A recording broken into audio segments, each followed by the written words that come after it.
Bonjour à tous, merci d'être avec nous ce matin. On sera ensemble du coup jusqu'à 10h30. Pour ceux qui viennent participer à Voix Punie pour la première fois, un petit rappel de ce que c'est. Voix Punie, c'est un rendez-vous chaque premier vendredi du mois où on laisse la parole à un dirigeant ou une dirigeante qui s'est questionné, qui a entamé une transformation de son entreprise et qui vient nous partager ces transformations-là, ses doutes, ses réussites, ses échecs, avec l'idée de transformer durablement son activité, ses actions, à la fois pour les humains, mais aussi pour l'environnement. On a un format un peu spécial en ce mois de juillet, à savoir qu'au lieu de traiter, au lieu d'avoir une entrée par témoin, comme on a l'habitude de le faire, on a une entrée par thématique, qui est la thématique du numérique responsable. Et pourquoi cette thématique? Parce qu'on fait le constat qu'aujourd'hui, on a du numérique un peu partout, que ce soit un banquier, un assureur, un coiffeur, etc. Tout le monde aujourd'hui est un peu acteur du numérique. Et donc, ça vient questionner en quoi, dans une trajectoire, le numérique a sa place, qu'est-ce qui vient re-questionner et est-ce que finalement c'est durable avec tous les effets qu'on peut connaître, et notamment des effets sur la partie carbone. Aujourd'hui, on n'aura pas forcément cette entrée-là, on aura plus une entrée par le travail, qu'est-ce que ça vient re-questionner dans le travail, avec deux témoins que je vais du coup laisser présenter, euh, Maxime et Bénédicte. Bah, je t'en prie, Bénédicte. Ah, ok. Eh bien, aujourd'hui, donc j'ai le plaisir de participer à ce Voix de pionnier, effectivement, pour la première fois dans l'animation. Et ça me fait bien plaisir et ça serait, j'espère, un début. Et j'ai surtout le plaisir de vous présenter Grégory. Grégory Chipot, qui a créé SAM Solutions. À l'origine, ça s'appelait Share and Move Solutions, qui a vu le jour en 2008 sur une idée qui a été développée, je crois, pendant tes études, donc d'une plateforme de covoiturage. Et eh bien, il y a eu une forte concurrence, je crois, qui a fait que l'activité s'est réorientée. En étant incubé, dans un incubateur en Nord-Franche-Comté, tu as pu aussi, du coup, éprouver pas mal de choses, donc réorienter cette activité vers des logiciels métiers, des plateformes web, des applications sur mesure, à chaque fois du sur mesure, et avec une méthode organisée. Une organisation, pardon, basée sur la méthode agile. Et cette méthode, en fait, ça devient l'inspiration pour proposer aux clients de SAM Solutions, en fait, des nouveaux modes pour travailler ensemble. Et donc, les clients qui sont plutôt des TPE, des PME de la région, des collectivités, voire même de l'événementiel. Grégory et SAM Solutions, vous avez le plaisir de travailler pour les Eurockéennes, je crois. Donc, avec cette équipe de 5 personnes, tu es dans la recherche d'autres façons, des façons de travailler autrement avec les clients pour valoriser mieux ce travail du numérique et comment ça s'implique dans le métier. Et en 2020, tu as croisé le chemin de l'économie de la fonctionnalité et de la coopération. Et c'est là où ça a pu faire, j'ai envie de dire, le joint entre la méthode agile qui est vraiment, et plus particulièrement Scrum, je pense que tu redévelopperas tout ça, et cette nouvelle vision du modèle économique. Ça t'a permis, donc en fait, on s'est rencontrés, on a commencé à lancer une dynamique régionale avec d'autres dirigeants, de rentrer dans un dispositif local d'économie de la fonctionnalité de la coopération avec d'autres dirigeants et d'éprouver tout ça dans le long terme. Et tu vas pouvoir nous expliquer aujourd'hui comment, tout en étant au cœur du numérique, au cœur de ces questions qui sont le sujet du jour, hein, le numérique responsable, ça permet aussi de faire évoluer son modèle économique. Je vais laisser, peut-être tu pourras compléter, mais ça se complétera au fur et à mesure de nos discussions. Je vais laisser Maxime présenter un peu Anthony. Ça marche. Je te remercie Bénédicte. Moi j'ai le plaisir du coup d'introduire Anthony Le Cerf, qui est un adhérent particulièrement engagé du Club Noé, le club EFC des Hauts-de-France, hein, pour ceux qui situent pas. Donc c'est un adhérent depuis une paire d'années maintenant, qui est même désormais coprésident de notre association, coprésident autour des enjeux de coopération au sein de notre association, une attribution. Pourquoi j'en parle? Parce que c'est très en lien avec son activité professionnelle, puisque IT on Us, qui est la structure qu'Anthony a fondée en 2018 et qui depuis a suivi une trajectoire particulièrement remarquable avec le prisme de l'EFC. C'est un collectif qui rassemble des professionnels du numérique. Alors un collectif de professionnels du numérique, notamment des producteurs de services, de manière territorialisée autour de la métropole lilloise, un collectif autour du numérique, notamment le numérique responsable, si je dois tout de même préciser, même autour du numérique radicalement responsable. Anthony, je te laisserai exposer la nuance pour toi à l'occasion de ton témoignage ce matin. Et cette intention d'aborder les enjeux sociaux et environnementaux à travers les questions du numérique, ça a éprouvé certaines limites. En tout cas, la trajectoire de IT on Us a révélé que pour réduire nos impacts, notre empreinte, l'approche par le prescrit, par la formation, par les bonnes pratiques, pour sauver la planète, il faut installer ci et faire attention à ça. Bon, je caricature, mais ça ne fonctionne pas. Les gens ne sont pas mis en situation de compétence, en situation d'appropriation. On ne se préoccupe pas d'intégrer les externalités dans notre travail quand on est dans une logique de prestataire. On délivre un outil, hein, comme on pourrait délivrer une marchandise. Et pour pallier à ça, ça suppose de questionner nos usages. Et quand est-ce que le numérique soutient notre travail réel? Quand est-ce qu'il n'est pas nécessaire? Quand est-ce que le numérique, il est trop lourd? Est-ce qu'on est en train de développer un tractopelle pour bouger un tas de feuilles mortes, si je file un peu une métaphore? À quel moment le numérique il est pertinent, dans quelle situation il ne l'est pas, et en effet, s'il ne l'est pas, la question centrale, c'est quelles bonnes conditions d'acceptabilité pour le bénéficiaire on vient mettre au travail pour qu'il puisse admettre qu'en effet, c'est peut-être pas ce dont il a besoin. Et tout ça, ça révèle bien plus qu'un travail d'animation, ça relève bien plus, pardon, d'un travail d'animation de la coopération, de changement de modèle économique, plus que d'un transfert de bonnes pratiques. Alors tout ça, ça constitue de nouveaux repères professionnels à discuter, à travailler, à animer, et c'est le rôle que se donne IT on Us à travers différents dispositifs que je ne vais pas énumérer, des dispositifs collectifs, des ateliers thématiques, l'accompagnement des producteurs de services pour les aider tant individuellement que collectivement, notamment collectivement, à intégrer toutes ces questions dans leur travail, car pour tenir ces enjeux d'usage collectivement, il faut intégrer toutes ces questions et le parti pris du collectif, son essence même, si je peux résumer le collectif de la sorte pour en finir, il y a besoin de créer des marges de manœuvre. Des marges de manœuvre dans l'activité de ces acteurs du numérique. On peut par exemple être un développeur informatique très aguerri sur les questions du numérique responsable, mais si on œuvre dans le cadre d'un cahier des charges hyper industrialisé ou de transfert de bonnes pratiques très standardisées, à travers ça, c'est quoi nos marges de manœuvre pour pouvoir atteindre un numérique réellement responsable. Et donc tout ça se joue dans leur modèle économique à ces acteurs-là. Et c'est ce que vient mettre au travail le collectif IT Zoners dans une logique de véritable communauté de développement. Et le témoignage d'Anthony ce matin, il visera à développer tout ce que je viens de dire très succinctement. Euh, voilà, Bénédicte, du coup, on va essayer justement de creuser un petit peu ce que font nos deux intervenants. Je te laisse peut-être commencer à interroger Grégory. Oui, alors peut-être, du coup, effectivement, tu es rentré un petit peu dans le vif du sujet, c'est super. Du coup, la question qu'on se pose, c'est bon, vous êtes des experts du numérique, hein, l'un et l'autre.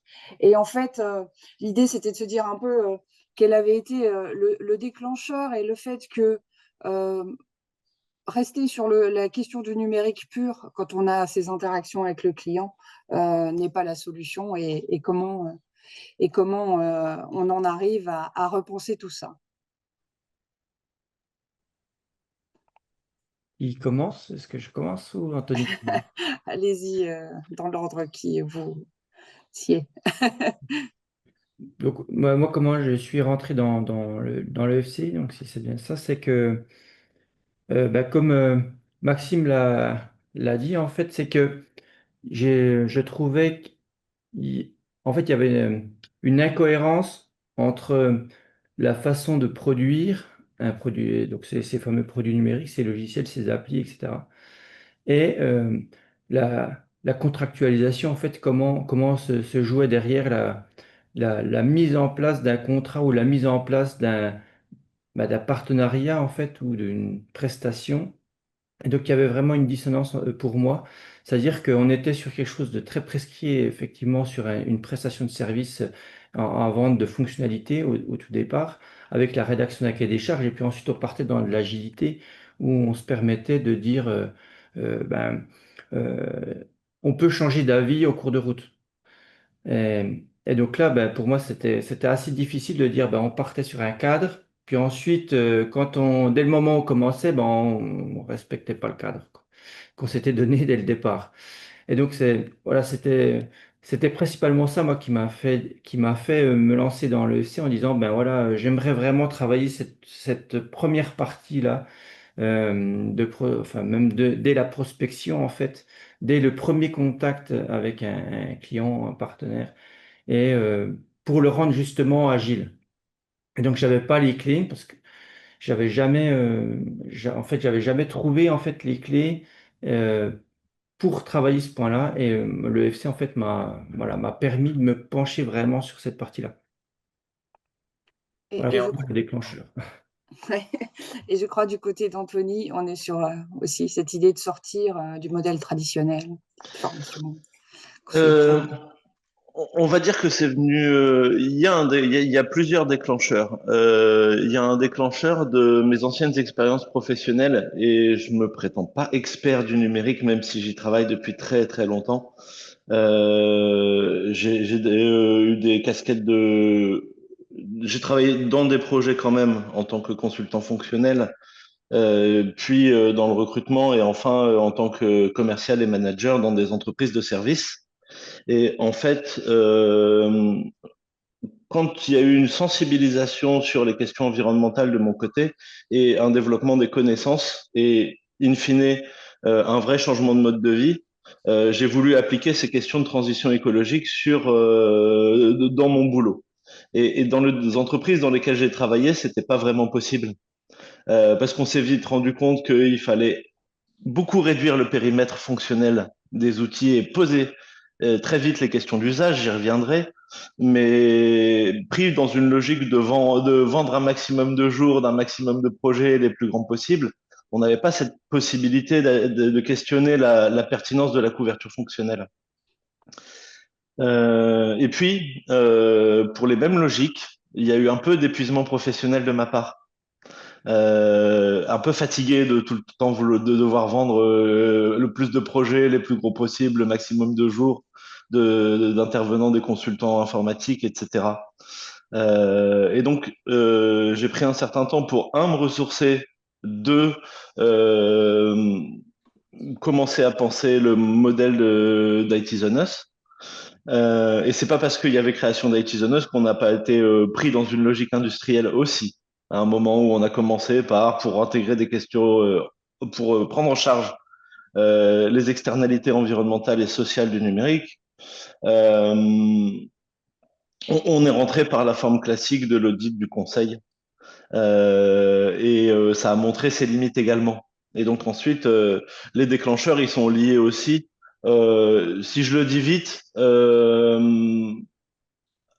au fait que les plans d'action ne sécurisent rien.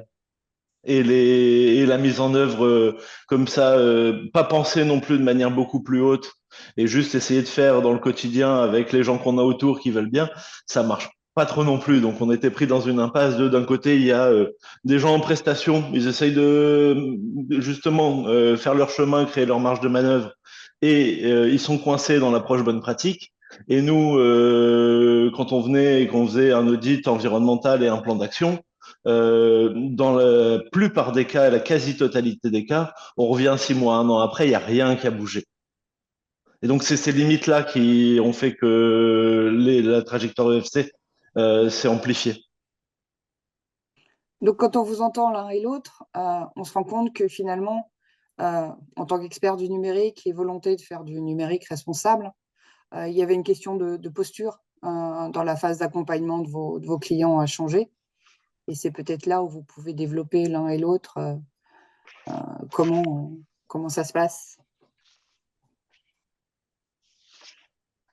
Donc, effectivement, dans la posture, c'est pour moi, j'ai pu, en fait, moi, le, le premier jour, en fait, où on a eu la formation sur l'EFC, en fait, j'ai pu mettre des mots, des vrais mots sur notre travail réel. Et ça a été vraiment pour moi quelque chose de très important, définir le travail, qu'est-ce que le travail, comment ça marche, etc. Et je m'étais jamais, en fait, je m'étais jamais posé ces questions-là. Et voilà, ça m'a déjà ouvert les yeux euh, sur ce qu'on faisait réellement. Et ça m'a permis, voilà, d'avoir cette bulle en fait de jour là, où j'ai pu me poser vraiment sur qu'est-ce que l'on fait, comment on fait et comment, en fait, comment ça marche, voilà, notre job. Et donc là, ben, ça a encore levé plein d'éléments, plein de questions. En fait, c'était le début d'une autre partie des questions que je me posais, et notamment la posture. Donc, dans la posture, pour moi, ça a été de, de vraiment être un accompagnateur et plus de faire de la conception en tant que telle et puis de la réalisation, mais vraiment d'aller chercher c'était quoi justement ces effets utiles, en tout cas, qu'est-ce qu'on produisait réellement? Et donc cette question-là de qu'est-ce que ça a impliqué d'avoir par exemple un nouveau logiciel, de dire ben voilà, on crée un logiciel pour une boîte, pourquoi en fait, pourquoi on me demande un logiciel? Et donc, cette façon-là d'aborder rien que cette question-là, de dire, ben, on vient vers moi en me demandant une solution déjà. On dit, je voudrais un logiciel. Et ben, est-ce que c'est vraiment un logiciel? Et donc, déjà, cet premier accompagnement que l'on réalisait en allant questionner le véritable besoin, voilà, ça m'a permis bah, de travailler cette vraie posture en fait d'accompagnateur pour poser les choses et commencer cette partie responsable, j'ai envie de dire, de questionner le véritable besoin qui se cache derrière, et pas seulement la couverture fonctionnelle, comme on pourrait l'appeler. Que- En fait, voilà, quelle est l'utilité que l'on voit au prime abord, mais voilà, qu'est-ce qui se cache derrière cette demande-là? Et de creuser encore plus cette partie conception ou cette partie idéation même, de dire voilà, quel est le job à couvrir. Et généralement, on, on vient nous questionner, en tout cas, on nous pose cette question de j'aimerais un logiciel ou j'aimerais avoir un logiciel parce qu'il y a des fichiers Excel qui deviennent trop gros et on ne peut plus les gérer, donc on remplace souvent des fichiers Excel. Et donc, mais voilà, qu'est-ce qui se cache derrière tout ça, derrière ces outils-là? Pour quel job en fait et pour qui, à quoi ça sert. Voilà. Et donc, on a déjà commencé par vraiment travailler, c'est ma première atelier en fait avec nos clients là-dessus, sur ce premier point, cette première porte d'entrée. Anthony, toi, tu as un métier un peu différent, t'es pas développeur informatique. Qu'est-ce que ça te provoque si je te dis que tu aurais pu être un apporteur d'affaires? Ça me provoque de dire que je l'ai été et qu'on a eu bien du mal, mais qu'on en sort on en sort progressivement. Euh, Effectivement, en fait, aux origines d'IT The Us, le modèle était quand même si on s'est constitué en collectif de petits acteurs du numérique, principalement producteurs de services, donc des indépendants et des petites entreprises de services du numérique, le modèle financier était basé sur l'apport d'affaires et la commission, et l'enjeu de se constituer en collectif était quand même de se professionnaliser ensemble. Donc c'était pas totalement un registre sous-traitance individualisé avec chacun des partenaires, mais d'abord de se professionnaliser ensemble à des fins d'adresser un marché du numérique responsable. Et donc ça, effectivement, ça induit une posture de j'ai quelque chose à vendre, et il y a besoin d'avoir des prestations derrière. Euh, En fait, cette posture-là a pas mal de limites. Elle a une limite en termes Grégory l'a posée en termes de coopération avec le client. comprendre quels sont ses vrais enjeux, quels sont ses enjeux de travail et d'organisation du travail, pour pouvoir ensuite se dire qu'il y a besoin ou pas d'un outil numérique. Et c'est là où ça nous amène à une posture d'accompagnement, tant du client que des producteurs de services. Effectivement, ça, Grégory a pas mal dit ce qu'il y avait derrière ces enjeux d'accompagnement. Il y a une question d'abord de pouvoir se questionner sur, en fait, de pouvoir poser des questions sans être pris dans le travail de réalisation. Et ce rôle presque externe à la prestation est nécessaire pour pouvoir interroger les usages réels et ce que soutient ou ce qu'amène comme contrainte, comme prescrit le numérique. Ça demande, comme je le disais, donc de revenir à ce qui se joue dans le travail et où est-ce que le numérique. Je vais prendre un exemple tout bête, hein, mais j'ai une conjointe qui a été dans sa vie conseillère Pôle emploi. Elle mettait une demi-heure le matin parce que c'est des contraintes qu'on vit tous à se connecter à tous ces outils numériques. Et il y avait tous les jours une demi-heure de perdu. Ben, ça a des effets, c'est très concret et on peut réfléchir à ce travail de connexion sans aller jusqu'à comment on définit fonctionnellement tout le numérique. Déjà, le travail de se connecter à tous les outils, c'est quoi? Ça demande quoi? Comment on peut le soutenir beaucoup mieux, par exemple. Et après, ça demande clairement l'enjeu, il est là aussi parce que cette histoire, elle s'arrête pas juste au début de la relation. Elle se poursuit quand les outils se réalisent. Ça demande aussi de pouvoir être externe à la relation client-prestataire pour justement pouvoir révéler les contraintes de l'un et de l'autre et les aider à mieux travailler ensemble de manière plus pertinente. Si vous voulez, quand j'ai commencé à travailler sur IT Zone Us, effectivement, j'étais très peu impliqué sur le terrain quand même. Il y avait un travail de réponse aux demandes, il y avait un travail de prise de contact avec les donneurs d'ordre et de représentation du collectif, même de petites stratégies collectives pour pouvoir adresser collectivement ce marché, mais je faisais assez peu de travail de terrain. Là, je vais venir m'imbriquer entre en dehors de la relation directe entre prestataires et bénéficiaires, justement pour pouvoir questionner ce qui se passe dans le travail chez chacun.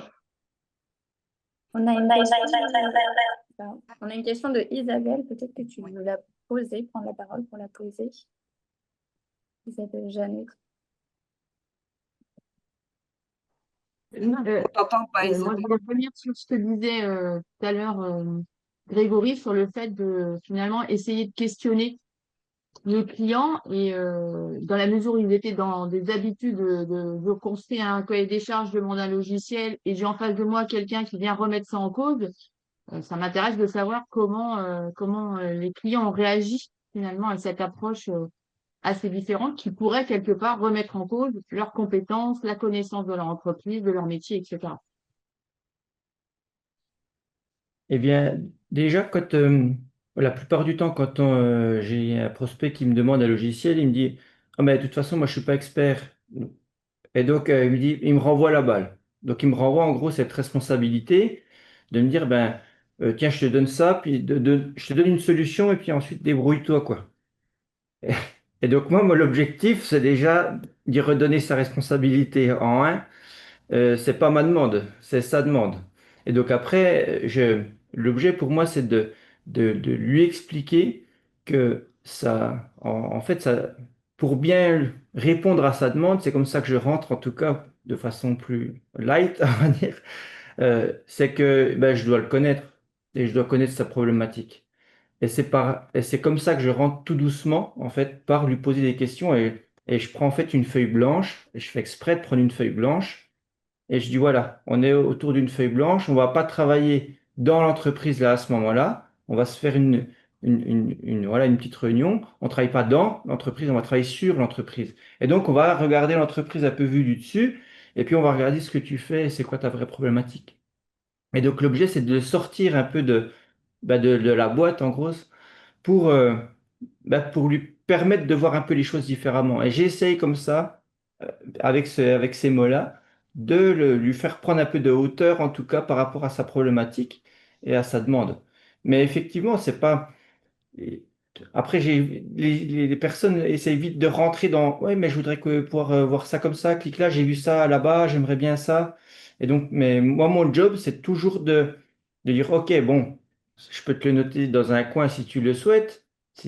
Mais on revient à la problématique et toujours de ramener en fait à la problématique, toujours de rester là. Et moi, mon objectif, c'est d'être focus sur le vrai problème en fait, sur voilà, quel est le caillou dans la godasse et pourquoi il me demande ça en fait.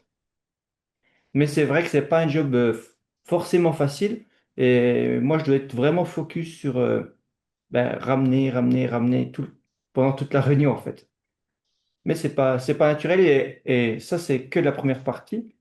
Et ensuite, chaque fois, de toute façon, qu'on se voit, à chaque fois, ça part fonctionnalité, et c'est pas là mon objectif. Donc, mais ça, c'est un travail d'accompagnement qui se fait tout au long, en fait, comme l'a dit aussi Anthony, tout au long de la réalisation, tout au long de la vie, en fait, d'une réalisation. Et ça, c'est mon job à moi, et c'est pour ça que je développe plus, moi, en tout cas, pour pas ramener dans la partie fonctionnelle et technique, et je ne parle plus technique. Parce que l'objet, c'est pas de parler numérique, informatique, technique, langage, peu importe comment on veut parler de numérique, mais mon objectif, c'est de parler son langage à lui, le langage du client en tout cas, et pas de parler de mon langage à moi. C'est à moi d'aller vers, en fait.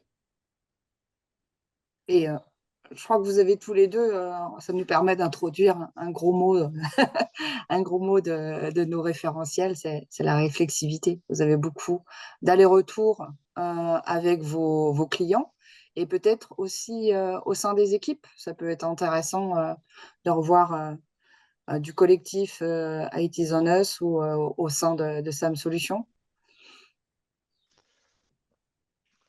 Bah, effectivement, la réflexivité et le fait de revenir sur des situations de travail, de en tirer des enseignements, si je le dis très très très vite, pour moi, elle se joue à plusieurs niveaux. Il y a déjà un enjeu très tôt de pouvoir décaler la demande des clients et je le prends pas à partir de rien. Il y a déjà des exercices réflexifs qui viennent de là et qui permettent de créer le cadre qui va ensuite être géré dans un projet numérique ou peut-être pas dans un format projet si on se permet de sortir du cadre du projet.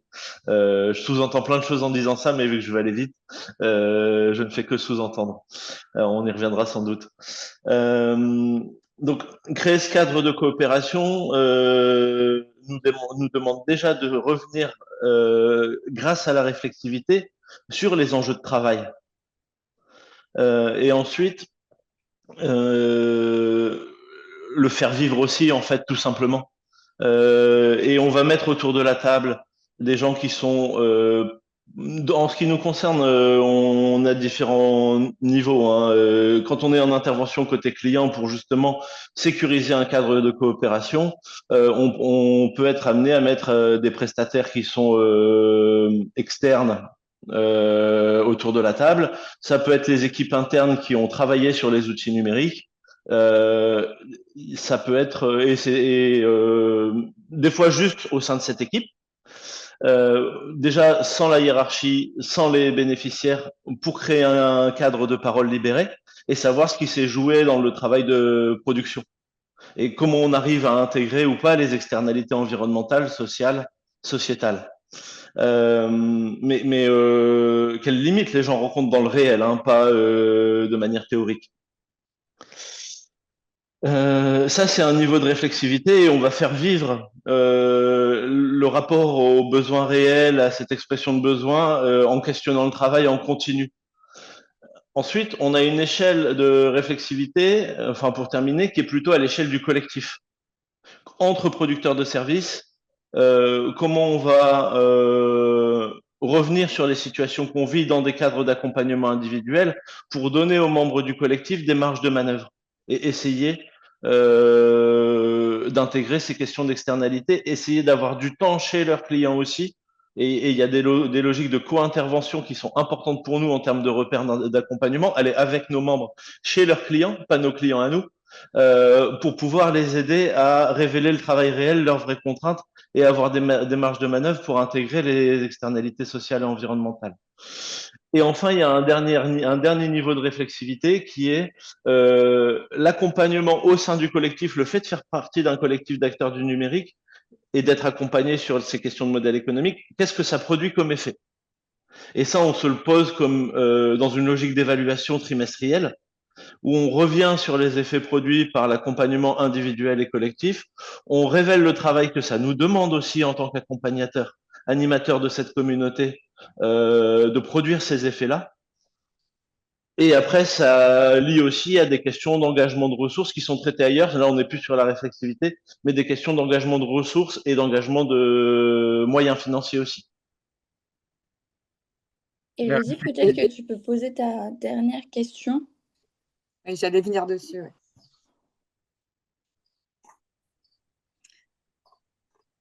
Non, mais du coup, je vais Élodie, tu nous entends, je ne sais pas.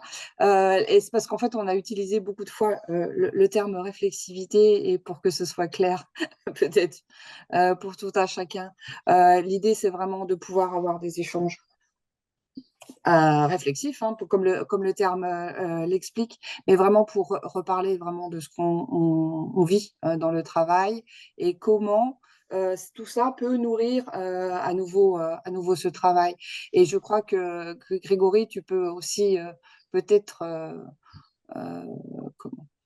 nous dire comment ça se pratique au sein de SAM Solutions. Alors, ça, pour moi, je le mets en place, cette réflexivité avec le cadre. Et ça devient c'est quelque chose pour moi qui est tellement important que en fait, je le mets dans le cadre voilà, de prestations, en fait. Donc, il a changé de nom, mais je ne vais peut-être pas le dévoiler tout de suite. Mais en tout cas, ça fait partie pour moi du cadre de la réalisation, en fait. Ça fait partie de la réalisation elle-même. Et c'est un temps que l'on prend de façon régulière avec nos clients, dans l'objectif, comme j'ai dit, de travailler sur notre façon de faire et sur la façon que l'on a eu de travailler ensemble et pas sur ce que l'on a fait. Voilà. Et donc, voilà, d'échanger sur notre organisation, c'est d'échanger sur nos échanges, notre communication, comment ça s'est passé, qu'est-ce qui a marché, qu'est-ce qui n'a pas marché. Et ça, je le fais à deux niveaux, c'est-à-dire que je le fais en interne, c'est-à-dire avec mes collègues. On le fait sur chaque réalisation, on le fait en interne et on le fait également avec nos clients. Et donc, ce sont deux temps que l'on prend qui sont pas en même temps. Et l'objet, c'est de pouvoir se dire vraiment les choses et de pouvoir démêler des fois des situations, des incompréhensions ou voilà, une petite faute de communication, par exemple, ou peut-être un autre caillou dans la godasse qu'on introduit par notre travail et de pouvoir en parler en fait et de prendre un temps pour vraiment en parler. Et ça, j'essaie de le consigner en fait, dans un point, un autre point également avec les clients, voilà, un point récit, en fait, où je veux écrire avec lui ce qui s'est passé et comment ça s'est passé. Donc voilà pour moi les temps de réflexivité, dans l'agilité, on appelle ça des rétrospectives. Et donc voilà, ça fait partie du job en tout cas, et ça fait partie des temps que l'on fait régulièrement, en tout cas après chaque livraison, quoi. On se pose ensemble, quoi. Anthony, pour te passer la parole, Oui, juste, je voulais préciser un tout petit truc, Maxime, excuse-moi. Mais vu que, enfin, Bénédicte l'a défini, mais je voudrais juste revenir sur le fait qu'il y a une différence entre ce qu'on entend dans le retour d'expérience classique, qui pour moi se concentre sur les résultats. Est-ce qu'on a atteint des objectifs fixés? Les procédures, est-ce qu'elles ont été respectées? Est-ce qu'il y a eu des écarts avec ce prescrit des procédures? Et tout écart par rapport au prescrit est vu comme un problème à corriger dans le REX. À nuancer, il y a différents degrés de vérité de ça, mais quand même, c'est globalement le principe. Là, l'idée, c'est d'aller un peu plus loin et de s'intéresser à ce qui s'est réellement passé pendant le travail, comment le professionnel s'y est pris, quel choix il a dû faire. La question des arbitrages dans le quotidien de travail, à mon sens, c'est une question centrale. Pourquoi il a fait ces choix-là? Euh, et donc, par exemple, dans le travail de service, il y a toujours une question d'adaptation aux règles générales par rapport aux situations particulières des usagers. Et ces adaptations, de notre point de vue, sont pas des erreurs. Ce sont justement une partie intégrante du métier et la source de la vraie création de valeur. Qu'est-ce que font les gens et comment ils s'adaptent au réel avec potentiellement le soutien du prescrit et en fonction du réel, une capacité du prescrit à évoluer. Mais je voulais faire ce distinguo entre retour d'expérience et réflexivité pour que ce soit qu'on nuance bien les deux. Et dans le collectif IT Zone Us, comment vous faites de la réflexivité collectivement? Est-ce que tu peux nous parler des dispositifs que tu mets en place pour instruire toutes les questions que pose le numérique responsable et son déploiement? À quelle échelle? Parce que, comme je disais, on en fait collectivement avec les clients, on en fait collectivement avec les membres du collectif, on l'a fait collectivement pour revenir sur l'accompagnement. Justement, ma question réside dans qu'est-ce qu'on y fait chez IT Zone Us? C'est quoi l'ensemble des dispositifs qui permettent de mettre en discussion tout ça? Ok, Tu donc peux c'est nous plutôt sortir sur ton l'animation du catalogue? collectif. C'est ça. Est-ce que tu peux nous sortir ton catalogue si je caricature complètement? Dire que c'est un catalogue, effectivement, ça serait un peu embêtant, mais globalement, on y fait quoi? Il y a des dispositifs socles qui ont une valeur de faire collectif. Donc, c'est le minimum, c'est le socle. On passe des temps ensemble de lâcher prise, de retour sur des questions sociétales qui n'ont pas forcément à voir avec le boulot, mais qui nous permettent de nous connaître et de aussi, à un moment donné, se forger des points de vue situés sur des sujets sociétaux qui vont peut-être retomber dans le travail. Enfin voilà, plein, 4-5 dispositifs différents, meet-up pour partager de la connaissance ou des retours d'expérience, et c'est pas de la réflexivité. Euh, mais on a besoin de tous ces dispositifs. Dans le socle, il y a aussi, on y met la question de la coordination du collectif et on y met la question du plaidoyer dans le sens donner cette approche que tu as décrite en introduction du numérique radicalement responsable en se disant les enjeux sont imbriqués. Pour tenir les enjeux lointains du numérique responsable, l'épuisement des ressources minérales, le travail des enfants dans les mines et dans les décharges, on a besoin de questionner les enjeux d'usage. Pour questionner les enjeux d'usage, on a besoin d'adopter des nouvelles pratiques et de sécuriser des enjeux sociaux internes, des conditions qui permettent l'innovation dans les pratiques. Donc c'est ça le plaidoyer qu'on fait. Les gens à qui ça parle un minimum, on va pouvoir échanger un petit peu plus ensuite. Donc tout ça, c'est ce qu'on y fait on va dire dans un premier niveau de service socle. Il y a un deuxième niveau de service qui est plutôt de l'accompagnement collectif et individuel sur des sujets thématiques ou sur le modèle économique spécifique d'un membre. Et là, la réflexivité nous sert aussi à voir dans le quotidien dans quelles impasses il est pris très précisément. Il ne s'agit pas de changer tout le modèle d'un coup, mais d'aller lever certaines impasses. Et le fait de lever certaines impasses va créer d'autres petits sujets ailleurs qui vont ensuite être adressés si on reste en prise avec le réel. Donc ça, c'est plutôt les temps d'accompagnement individuel. Et ensuite, on a deux autres temps collectifs, des groupes de travail pour faire une forme de recherche ensemble.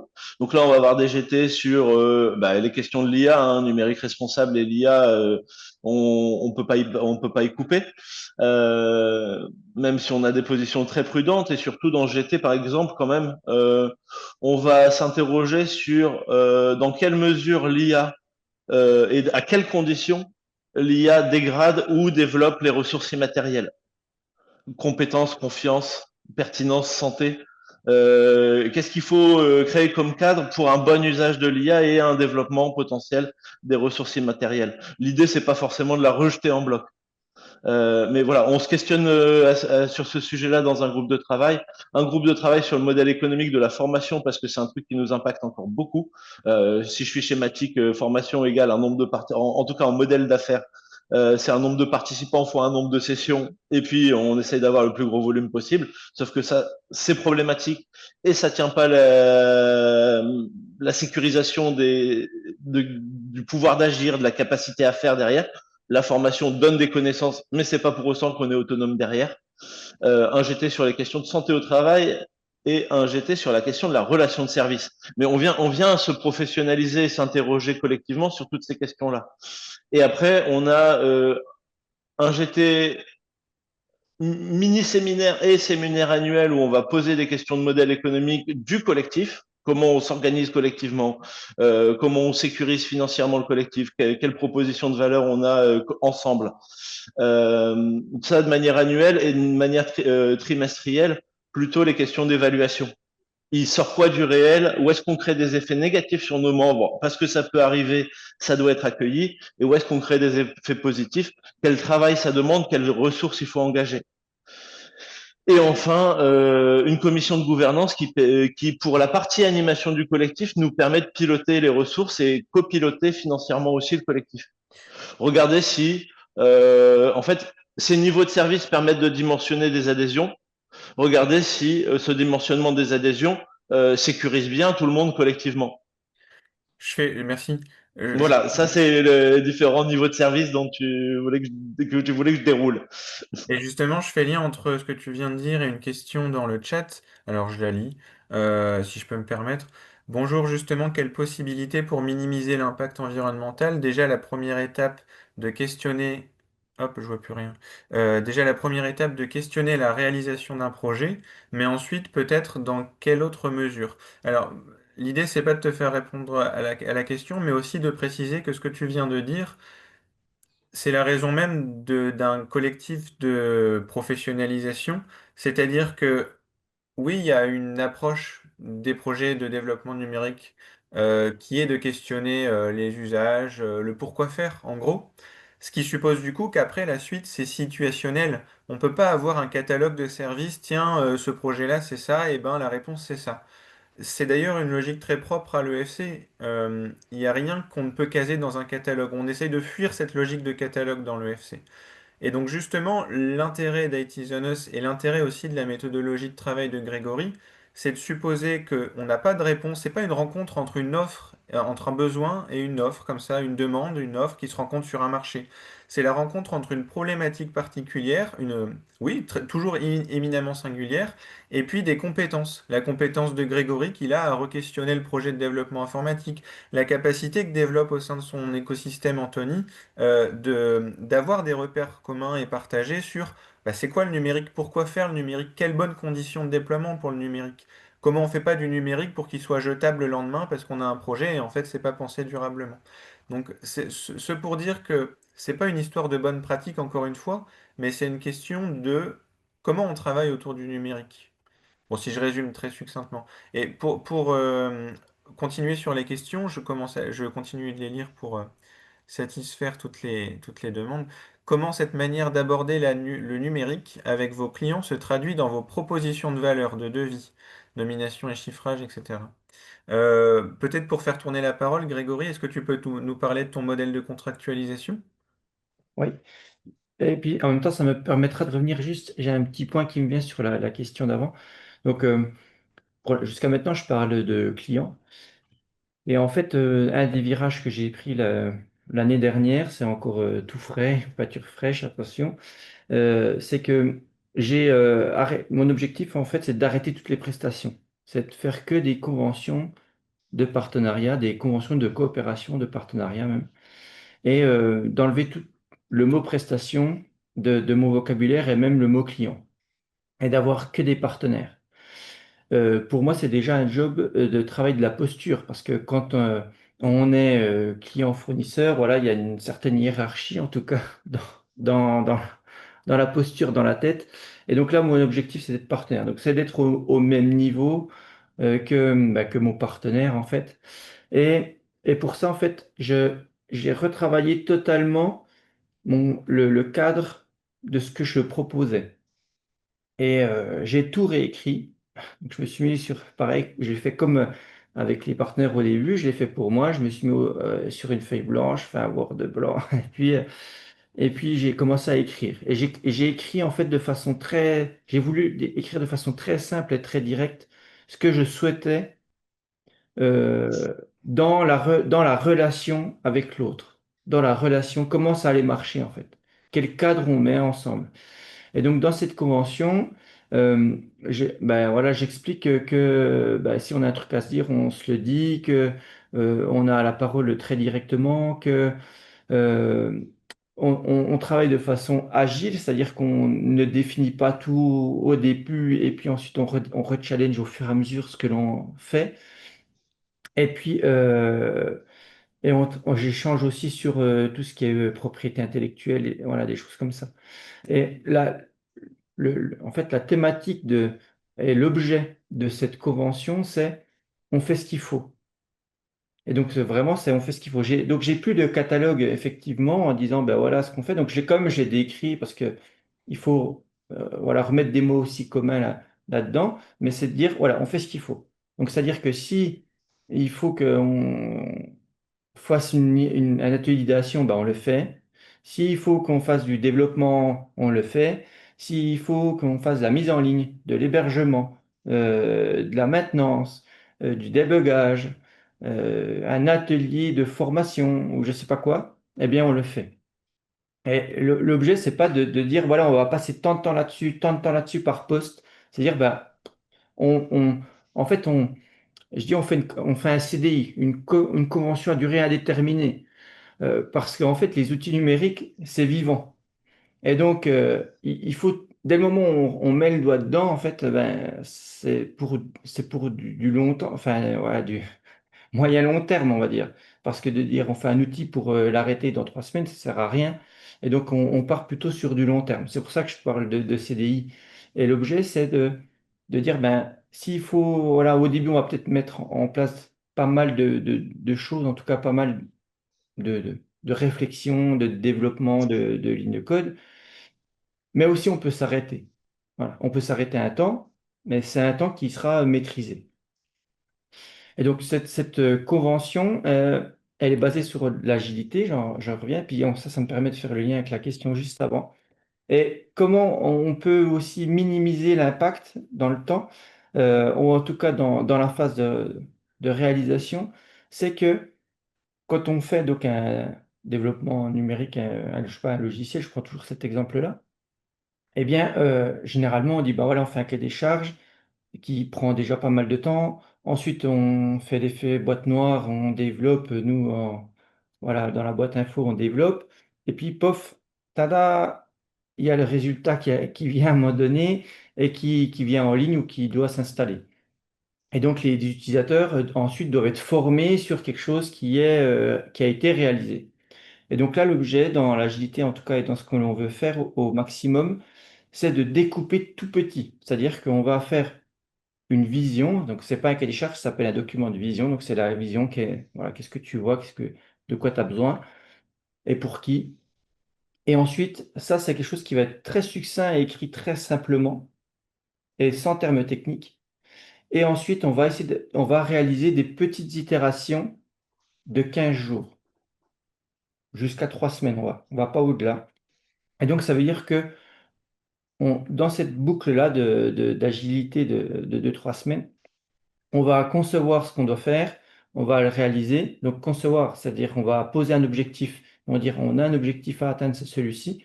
Et donc ça questionne aussi mes collègues sur, on décrit plus techniquement ce qu'on fait, mais on décrit un objectif et donc ils doivent, eux, coder des choses en fonction d'un objectif et plus de quelque chose de très prescrit, nous aussi. Et puis, on va aller le livrer, en fait, on va aller voilà, le donner en fait, au partenaire et il doit le tester tout de suite. Et on va tester tout de suite et très rapidement, en fait, l'utilité de ce qu'on a fait. Et on n'attend pas. Et ça, en fait, ça le met dans sa responsabilité d'utilisateur, de demandeur d'utilisateur. Et on va pouvoir dire, ben ça, est-ce qu'on est sur la bonne route ou pas? Et si on est sur la bonne route, ben on peut continuer. et on fait le pas d'après, en fait. On fait des petits pas. Et à un moment donné, on peut dire, ben, ces pas-là, on en a assez pour là tout de suite, et on s'arrête, on fait une pause. Comme ça, tu peux déjà l'intégrer et le digérer. Et puis, on peut revenir peut-être dans 1 mois, 2 mois, quand tu auras digéré tout ça, et on va venir voilà, refaire voilà, quelques pas ensemble. Et donc ça permet quoi aussi? Ça permet que, vu qu'on a beaucoup de communication, on n'a pas besoin de formation.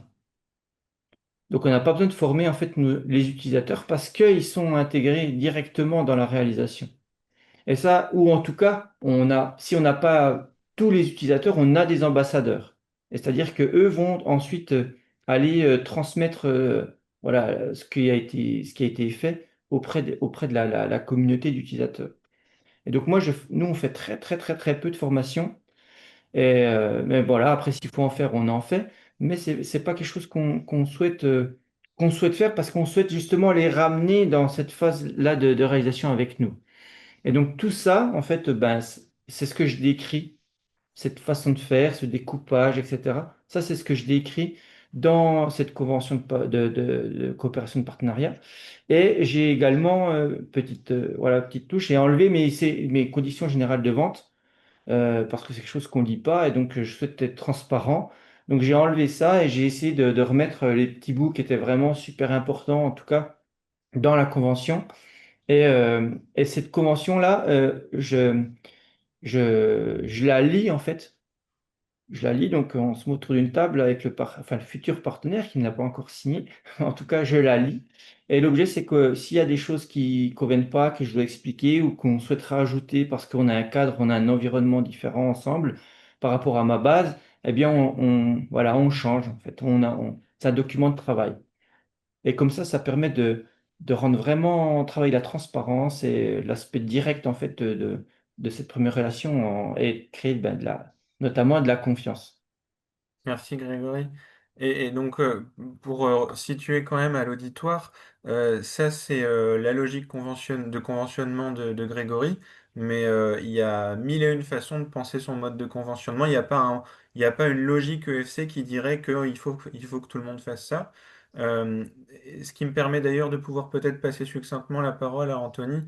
Vous, il me semble que vous avez une logique d'abonnement qui est mine de rien intéressante à discuter alors en quelques minutes, hein, puisqu'elle introduit justement certes, il n'y a pas un mode de conventionnement EFC, par contre, il y a une logique pour y réfléchir, c'est la mise en discussion de la valeur. L'abonnement chez IT Zone Us, ça permet de mettre en discussion la valeur du collectif, ce qu'on vient y faire, ce que ça vaut. Est-ce que on peut en parler en quelques petites minutes? Oui, l'enjeu, il se fait dans des feuilles de route d'accompagnement pour dimensionner l'abonnement, euh, qui déterminent et qui sont mises à jour trimestriellement aussi, et qui déterminent quels sont les gros enjeux de la personne qu'on accompagne de son point de vue. On en discute, on les pose ensemble, parce que des fois, il n'est pas la personne l'accompagné n'est pas en situation de compétence pour définir lui-même seul ces enjeux. Euh, une fois qu'on a les enjeux, c'est quels sont les effets qu'on veut coproduire. Et on a bien besoin du travail de l'accompagner pour produire des effets sur son modèle économique et sur son travail. Quels sont les effets qu'on veut coproduire ensemble euh, sur le prochain trimestre?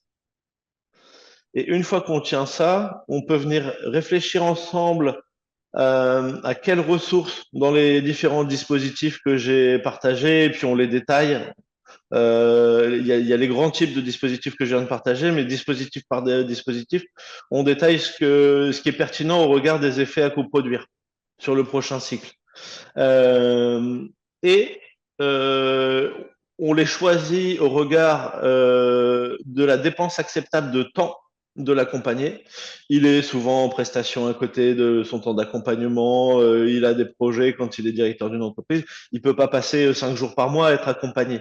Mais on définit un peu ce dont on a besoin, le temps qu'on a besoin de sécuriser mensuellement pour travailler individuellement et collectivement à son accompagnement. Et ensuite, une dépense acceptable budgétaire aussi, financière.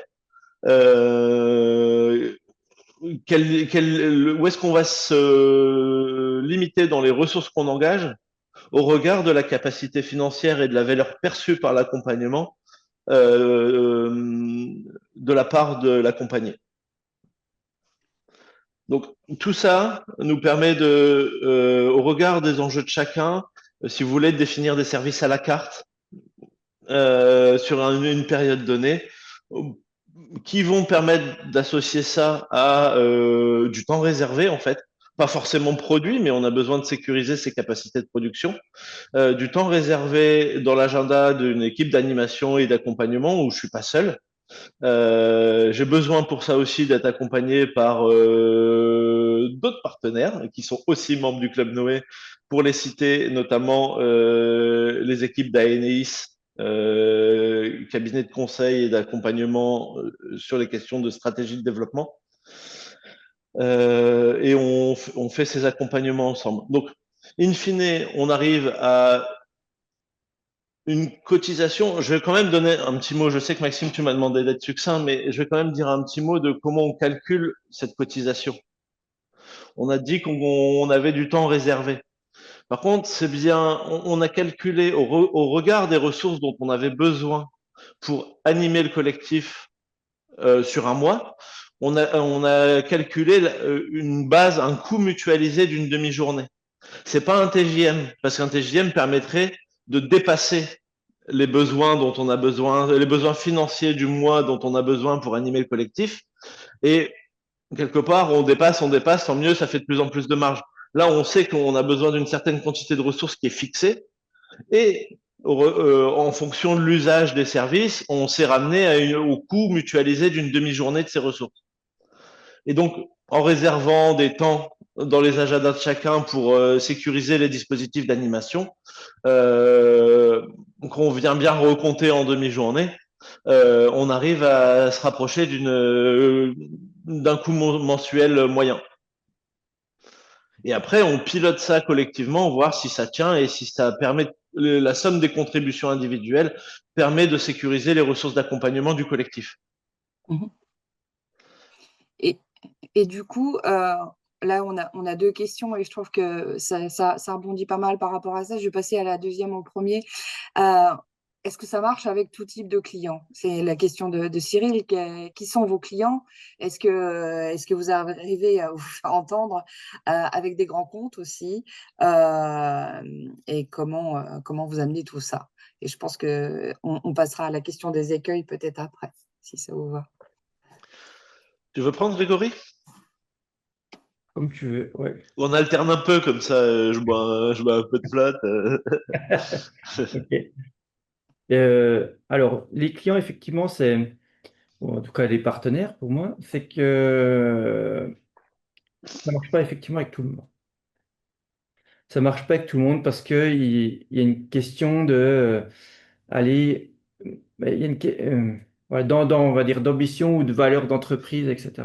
Et donc voilà, ça marche pas avec tout le monde, effectivement. Mais on arrive à le voir assez rapidement. C'est-à-dire que quand je vous disais tout à l'heure, je pose les questions sur qu'est-ce que vous voulez, puis on me dit il faut un logiciel, et puis tout de suite il me faut un devis.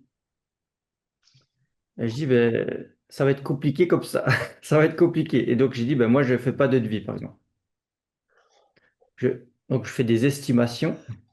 Je peux vous estimer les choses au râteau, si tu veux, mais en tout cas de l'expérience, mais je ne fais pas de devis.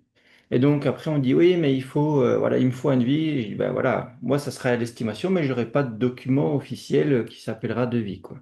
C'est pas ça mon objectif. Et l'objectif c'est qu'on travaille ensemble et que petit à petit on dimensionne les choses. Mais c'est par le travail que j'arriverai en fait à pouvoir faire une évaluation et pas au bout de 3 minutes ou 5 minutes de discussion, quoi. Et donc là, sur la partie partenariale, j'ai fait une petite variante là, depuis le début de l'année, assez récente. C'est que pour tester ça, avec certaines personnes, en fait, certaines entreprises, je fais ce que j'appelle une petite presta. Donc je reviens quand même, voilà, j'ai ajusté cette partie-là. Je fais une toute petite presta d'idéation en fait au départ. Et là où je dis, bah voilà, ça prend à peu près un jour et demi. On va et voilà, échanger ensemble sur ce que vous voulez, etc. Et ça permet tout de suite de voir comment la personne en fait est prête aussi à investir du temps et de l'argent. Et là, j'ai testé ça 2 fois, me disant, oh ben non, on veut pas s'engager là-dedans. Ok, bon ben c'est que déjà, si tu veux pas t'engager pour imaginer ton projet, eh ben comme on ne pourra pas bosser ensemble déjà pour la suite, quoi. Et donc ça me permet de faire des fois ce petit test. Je le fais pas avec tout le monde parce que ça dépend en fait de la personne, mais voilà, quand je sens que c'est pas facile ou qu'il y a une hésitation à lancer quelque chose, et que bah, parce que nous après on engage aussi voilà du temps, un cadre, etc. Et ben je fais ce petit là, voilà, cette petite presta que j'appelle ça comme ça, j'appelle ça la presta d'ailleurs, et je le mets dans le process. Est-ce que ça peut faire avec des grands comptes? Ben oui, là on travaille avec un groupe de plusieurs boîtes et ça fonctionne. Donc là alors j'ai présenté, c'était la première fois d'ailleurs que je présentais il y a pas longtemps la convention à un DAF.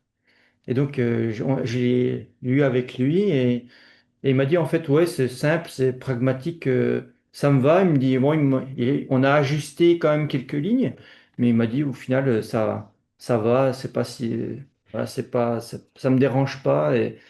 Mais il dit, après, il faut qu'on teste. Donc on a rajouté quelques, on va dire des alertes qu'on pourrait se mettre quand vraiment il y a une estimation qui commence vraiment à bouger, etc.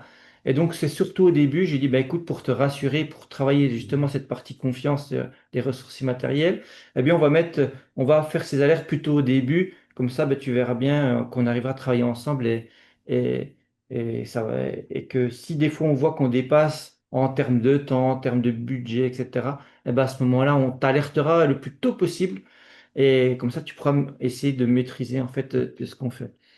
Et là, je l'ai fait aussi avec une agglomération donc voilà, du public.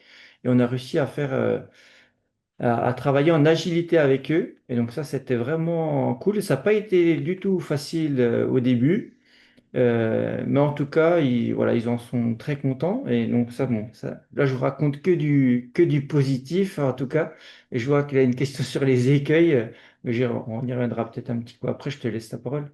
Antoine. Juste avant de passer la parole à Anthony, il y avait quand même la petite question de précision d'Isabelle qui demande s'ils refusent la presta, tu ne travailles pas avec eux. Alors, cette petite prestation, bah, s'il veut, en Ouais. fait, c'est que si je sens qu'on peut y aller directement dans la convention de partenariat et puis qu'on commence direct, eh ben, on y va. En fait, il y a pas besoin de ça. C'est juste ma petite parenthèse pour bien valider qu'ils sont prêts à s'engager, en fait, et qu'ils sont prêts justement à être responsables de leur projet et pas me donner la responsabilité à moi, en fait. Et de mettre un peu d'argent, de mettre du temps et voilà, de se poser, se questionner. Et si ces trois éléments-là, ces trois variables-là, ben, sont pas OK, eh ben, on peut, enfin, en tout cas, sont OK veut dire à 100%, ben, allons-y, quoi. Et Anthony, répondre à cette question des grands comptes ou petits comptes, ton public, etc., je me permets de... Compte, hein, j'ai dit.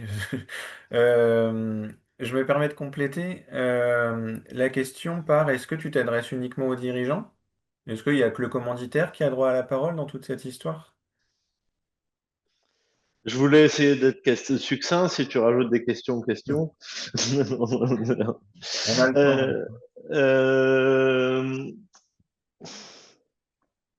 En fait, quand on se dit la porte d'entrée, c'est faire des plans d'action et réduire les impacts du numérique sur le prescrit et le théorique, ça nous permet, on a bossé avec énormément de grands comptes par le passé, encore un peu aujourd'hui.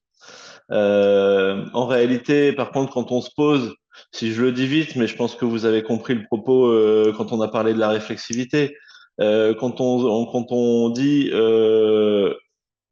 le réel prévaut sur le prescrit et le prescrit doit être vivant et enrichi par le réel. Il y a plein d'entreprises, pas que des grands comptes en fait, hein, où la culture managériale permet pas de se mettre d'accord là-dessus. que en fait, ce qui se passe vraiment dans le quotidien de travail des gens est plus important que leur fiche de poste ou leur procédure. Donc, on essaye. Et puis si on voit que ça prend pas là-dessus, on fait un peu, je passe vite parce que les mécaniques sont un peu différentes, mais on reprend la logique de SAS que Grégory a présenté avec son idée de prestation amont. On décale pas trop et on voit si le travail produit de la confiance ou pas. On prend les petits bouts de travail et puis on voit ce que ça produit. Il y a des endroits où on arrive effectivement à coopérer, où nos contraintes sont entendues, où les contraintes du client sont entendues et où ça va. Il y a des endroits où on dit non, non, non, il n'y a pas question de coopérer. On est donneur d'ordre, vous êtes exécutant et ça s'arrête là. Et je ne le dirais pas qu'il y a une question de taille ou de statut.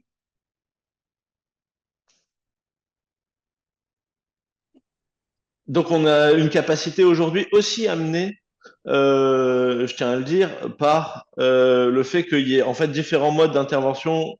Il y a un mode d'intervention qui est plutôt l'animation du collectif, l'accompagnement des producteurs de services de numérique. Il y a un mode d'intervention qui est, si je suis schématique, de la maîtrise d'ouvrage qui s'arrête pas au cahier des charges.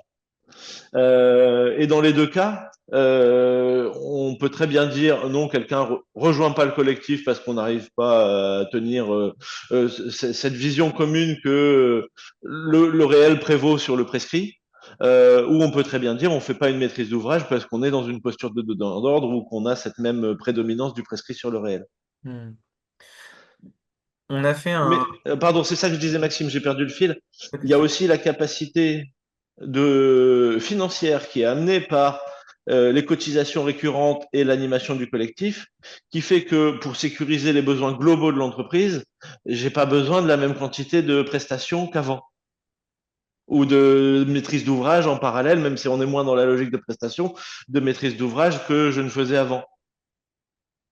Donc, ça permet aussi à un moment donné de sécuriser financièrement par des revenus récurrents l'entreprise. Ça permet aussi de pouvoir se permettre de dire non à un certain moment parce qu'il y a un principe de réalité. On ne peut pas toujours dire non non plus économiquement parlant.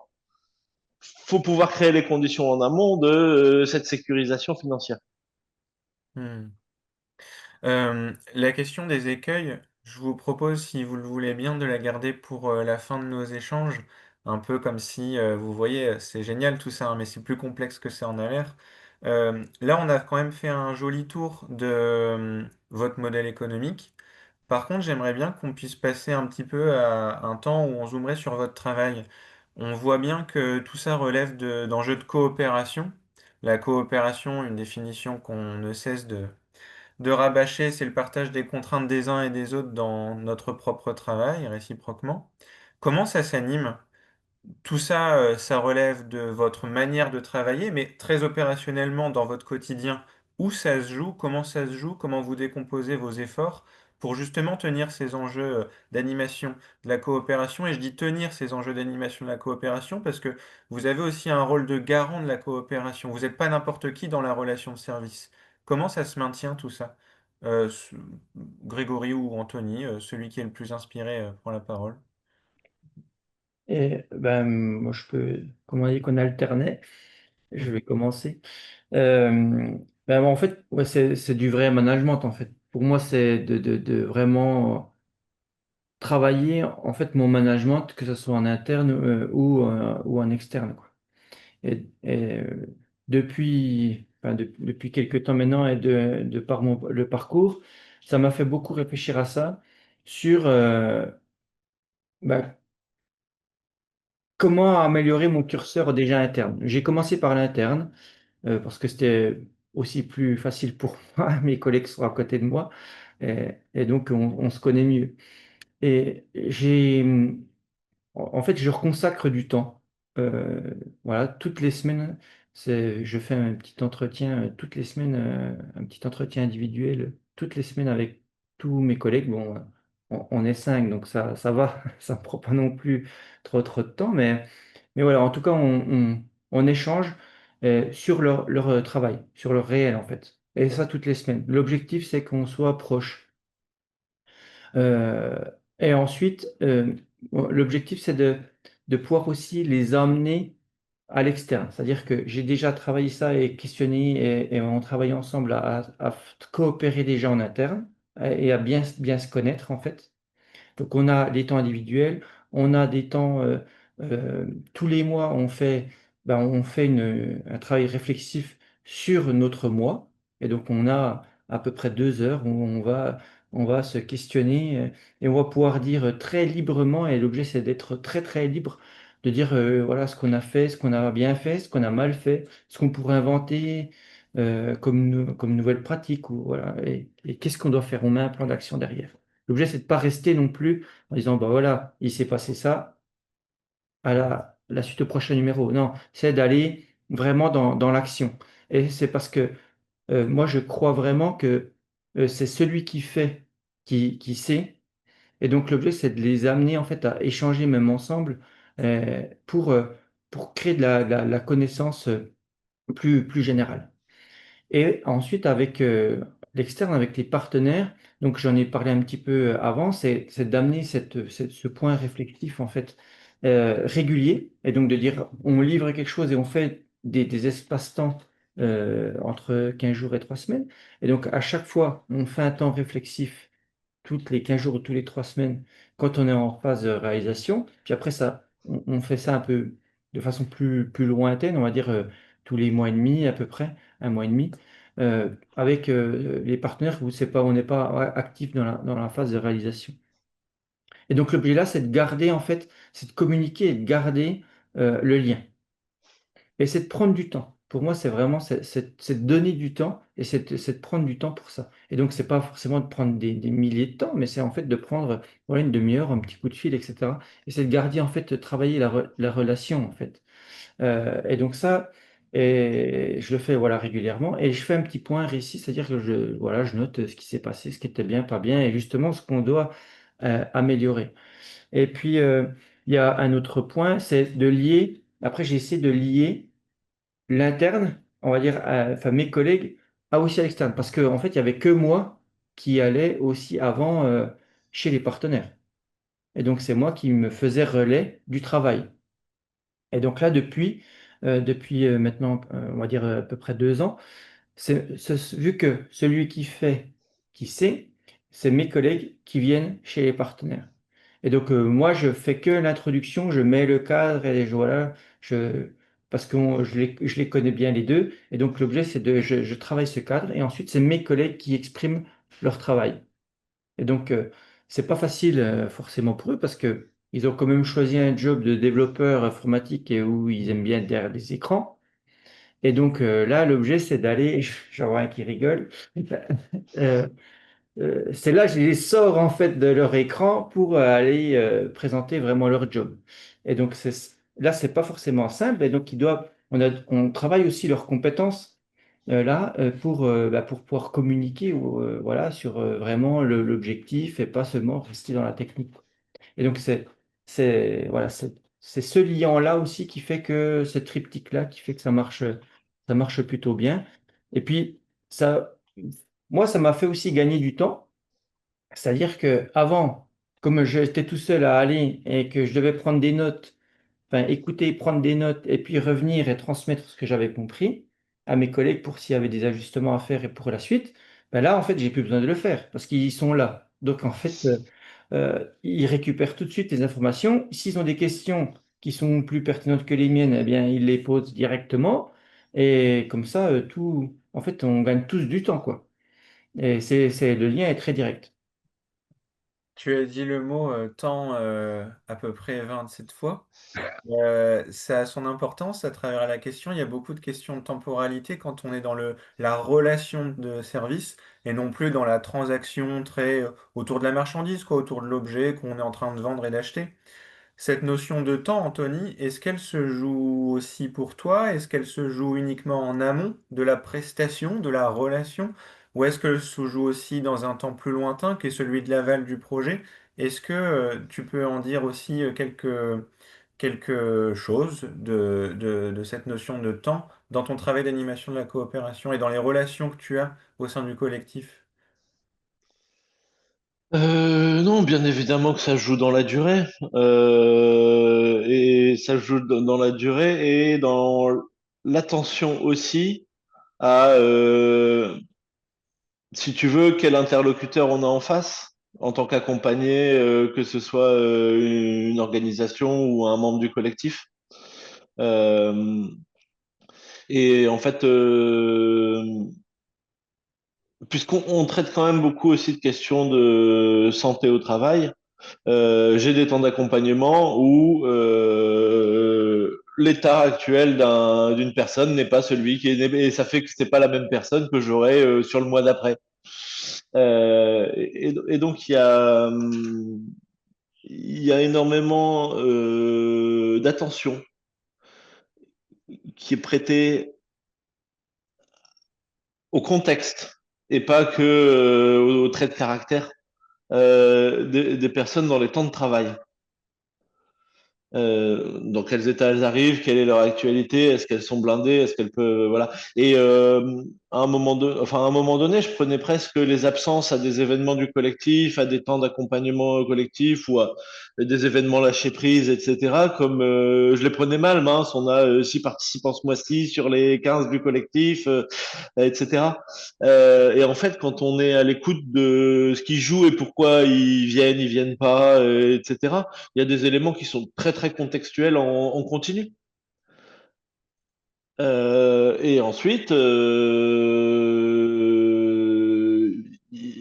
y a une forme de récurrence qui s'inscrit quand on regarde dans la longue durée. Mais ça demande vraiment de regarder la capacité, l'engagement des membres dans le collectif sur le long terme. Même s'ils ont prédéfini dans leur feuille de route que venir sur ce type de temps était pertinent, après, il y a la contrainte du quotidien. Par contre, mon travail va plutôt d'être aussi de les aider à arbitrer. Je viens pas. Ok, on peut pas lier comme ça, tu peux pas faire tout l'événement toute la journée, mais le midi, on peut faire le temps au téléphone sur un temps collectif, ça marche en conférence téléphonique. Voilà, et poser les arbitrages, pas que du point de vue de la création de la valeur pour le membre, mais aussi du point de vue de sa contribution et de son apport de valeur au reste des membres du collectif. Hmm. Ce que j'entends dans ce que tu dis, c'est que l'engagement, par exemple, on n'est pas avec... C'est de ce dont on parle, oui.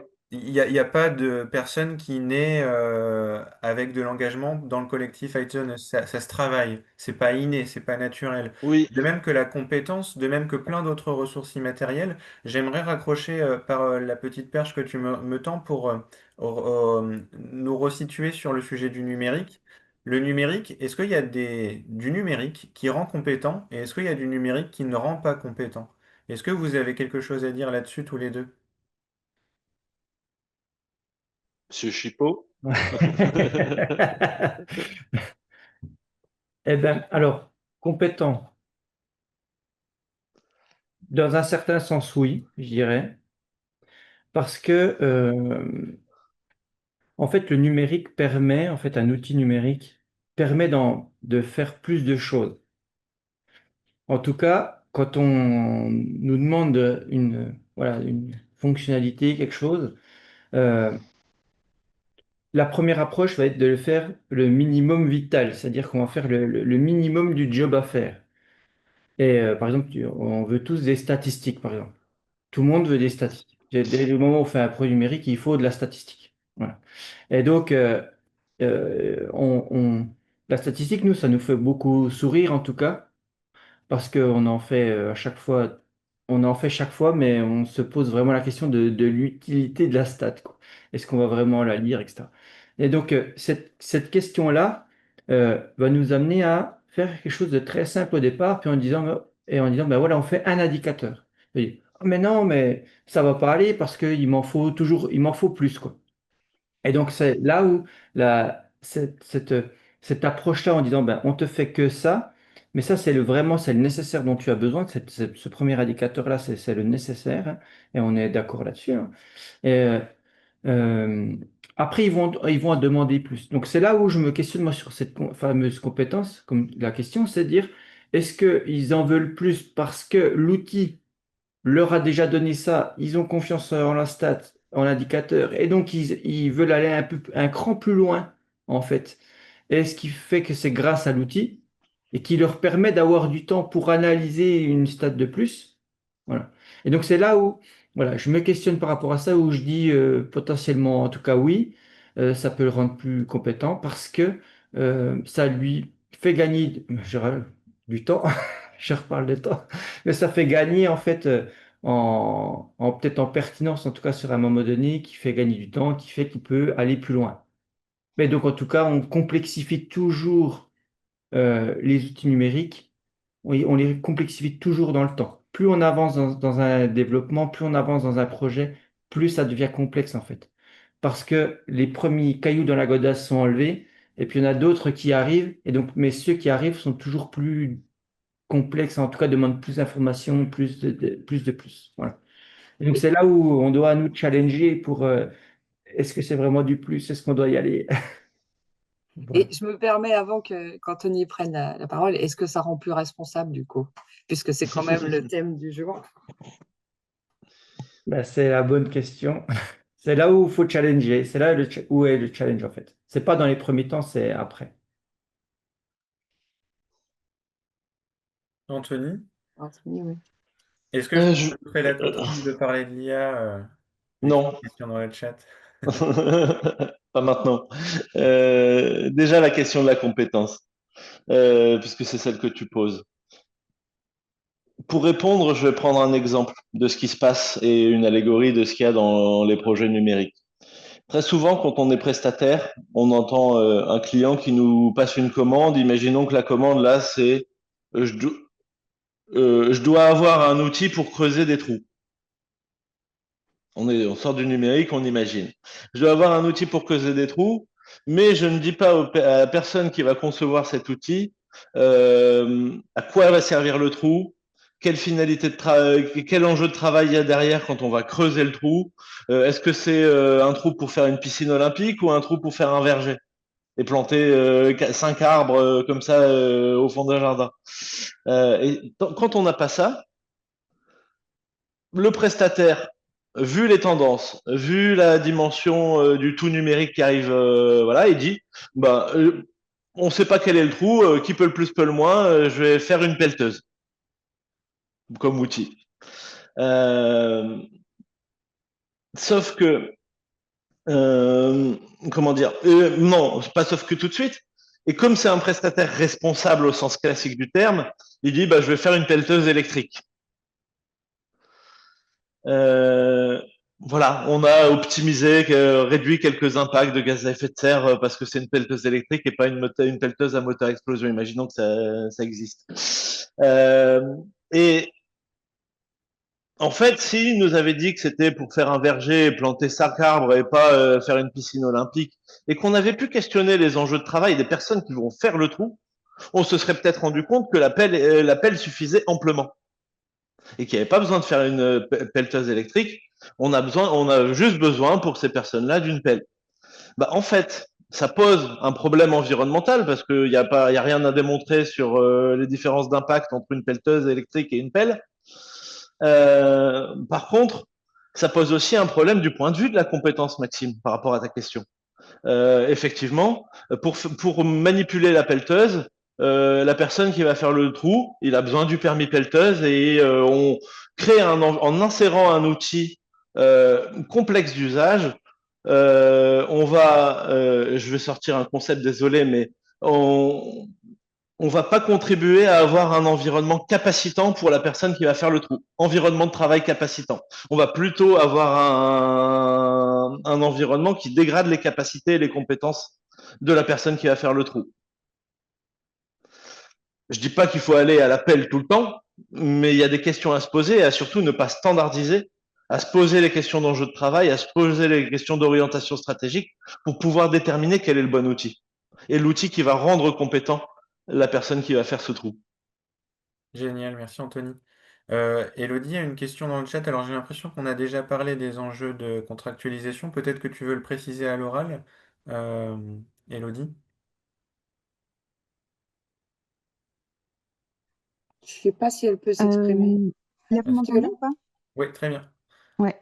En fait, j'aurais bien aimé qu'Anthony et Grégory nous détaillent un exemple de projet et notamment dans la partie contractualisation et comment dans ce travail de contractualisation, ils arrivent à parler monétarisation et financement des ressources mobilisées et des effets générés.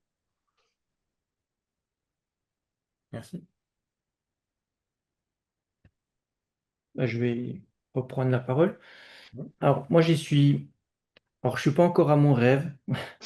J'ai- Mon rêve, c'est vraiment d'arriver à, euh, à ne plus estimer et puis à faire que de la valorisation voilà, de notre travail commun avec le partenaire et puis ouais, d'arriver à mettre après un montant là-dessus. Ça, c'est vraiment mon rêve.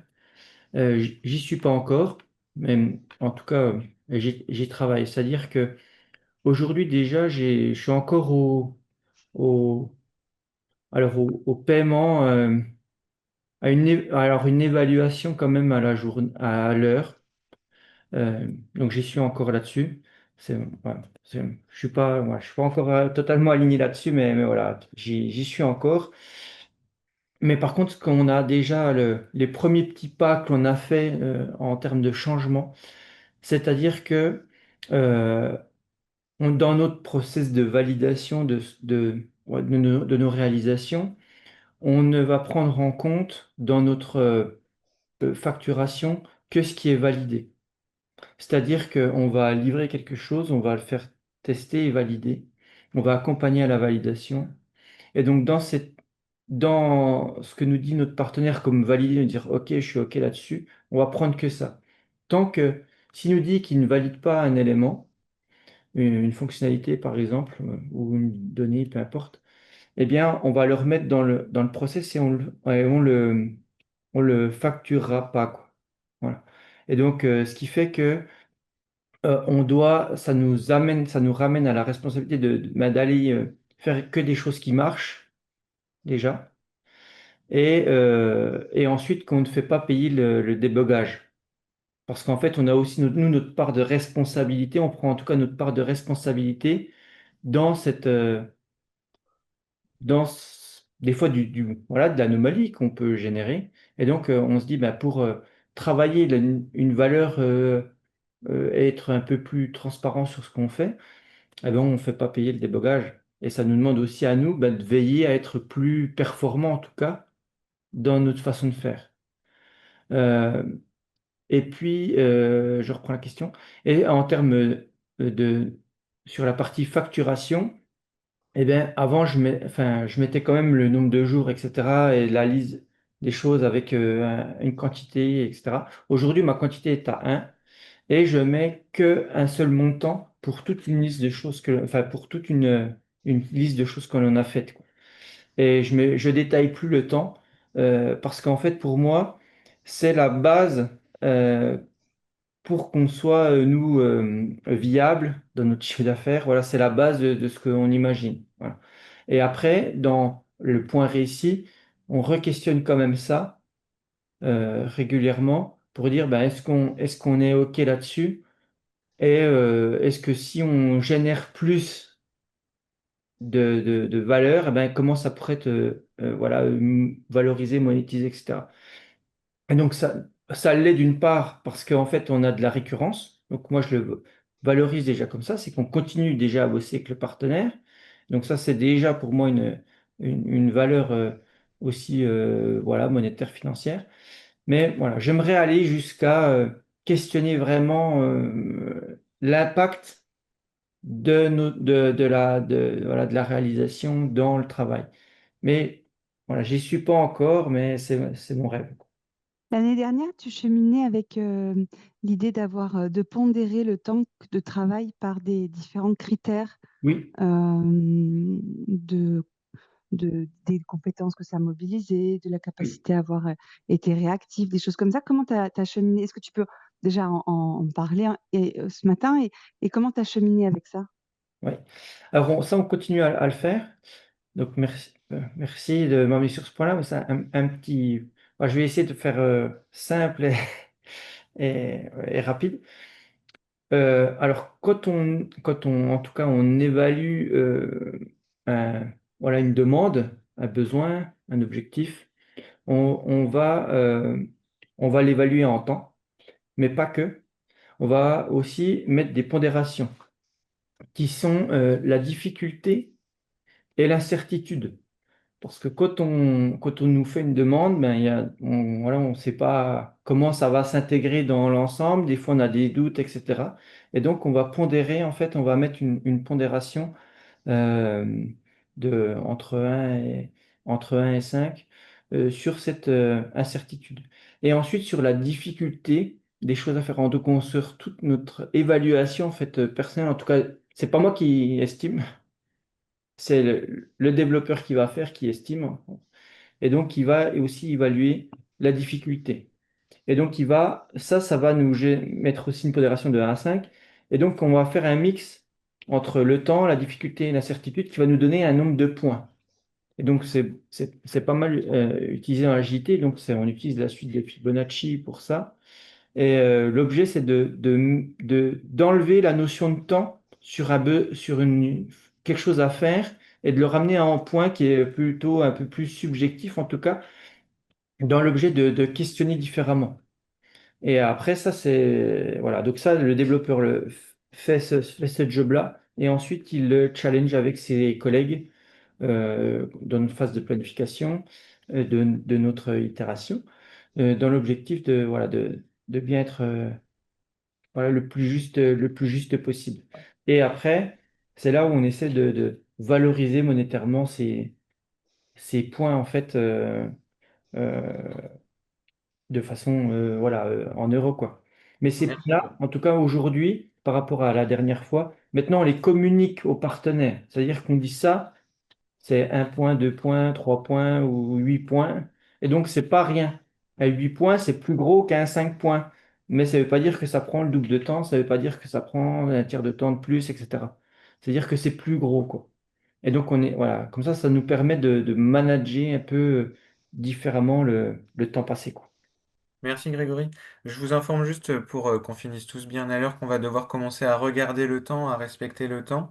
Anthony, est-ce que tu peux te passer de rentrer sur un exemple contractuel? Tu ne seras pas frustré. Euh, Si, je sais pas. Non. Ça marche. Mais de toute façon, j'en ai parlé avec le Ouais, dimensionnement des ouais, c'est vrai. cotisations et les temps d'évaluation. Tout à fait. Et du coup, j'aimerais bien qu'on passe quelques minutes sur les écueils, puisque c'était Mm. une question qu'on avait posée il y a longtemps. Je vois qu'il y a une question. Est-ce que une dernière question? Essayez de ne plus en poser dans le chat ou alors pour la postérité, mais est-ce que vous pensez que vous puissiez y répondre en quelques tout petits mots? Qui est le bon interlocuteur selon vous pour commencer chez les grands comptes, entre parenthèses, achat, DAF, DSI, RSE? Est-ce qu'il y a un mot qui vous revient dans les propositions? Est-ce qu'il y a une bonne porte d'entrée? J'ai pas de recette miracle. Tout à fait. Bonne réponse.